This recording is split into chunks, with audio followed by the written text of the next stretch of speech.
Morning সবাইকে। কালকে আমরা দার্জিলিং থেকে লেপ্টে জগতে এসেছি।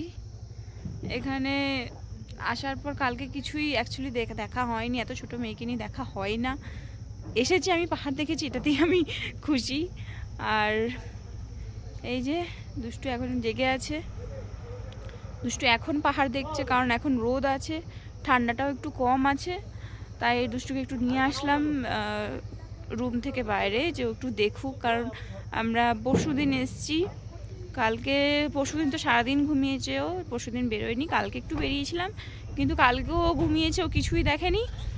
আজকে একটু জেগে আছে বলে ভাবলাম যে যাই, সকাল সকাল রোদটা আছে, বাইরে ওকে একটু পাহাড়টা দেখিয়ে আনি। তো পাহাড় দেখছে, এই যে দুষ্টু শুধু পাহাড় দেখছে। এখন ভালো লাগছে।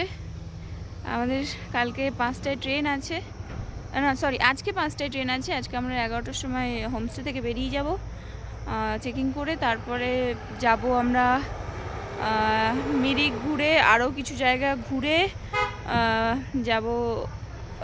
5টায় ট্রেনে উঠে বাড়ি, কালকে বাড়ি পৌঁছে ওকে আগে ডক্টরের কাছে নিয়ে যেতে হবে। কারণ আমাকে সবাই বকা দিচ্ছে যে আমি এত ছোটো বাচ্চা নিয়ে কেন এসেছি। ইভেন আমার ফ্যামিলির লোকও আমাকে খুব বকা দিয়েছে। কিন্তু আমি সত্যিই ভাবতে পারিনি যে এখানে এরকম ঠান্ডা, কারণ আমার প্রথম দার্জিলিং। আমি সত্যি একদম ভাবতে পারিনি। আর সবথেকে মানে আমি আমার ডক্টরকে রেকমেন্ড করেই এসেছি, বহুবার ওনাকে ফোন করা হয়েছে। ফুল সেফটি নিয়ে আমি এখানে এসেছি, ইভেন ফুল সেফটি নিয়েই এসেছি, ওর যাতে কোনো অসুবিধা না হয়। অসুবিধা এখন অবধি কিছু হয়নি, ওর ঠান্ডাও লাগেনি। এখন কালকে ডক্টরের কাছে যাই, দেখি ডক্টর কি বলছে। আর এই যে ভিউ, দুষ্টু এখন দেখতে ব্যস্ত। আর এই যে আমাদের রুম, বেশ ভালো লাগছে। দুষ্টু এখন জেগে আছে, এখন একটু দেখছে, কারণ ও খেলা করলে আমার ভালো লাগে। ও ঘুমোলে ঠিক আছে, কিন্তু তাও একটু টেনশন কাজ করে যে ওর শরীরটা ভালো আছে না খারাপ আছে, ঠিক বুঝতে পারি না। তো সেই জন্য যাই হোক, এখন দেখায় দুষ্টুকে পাহাড়টা।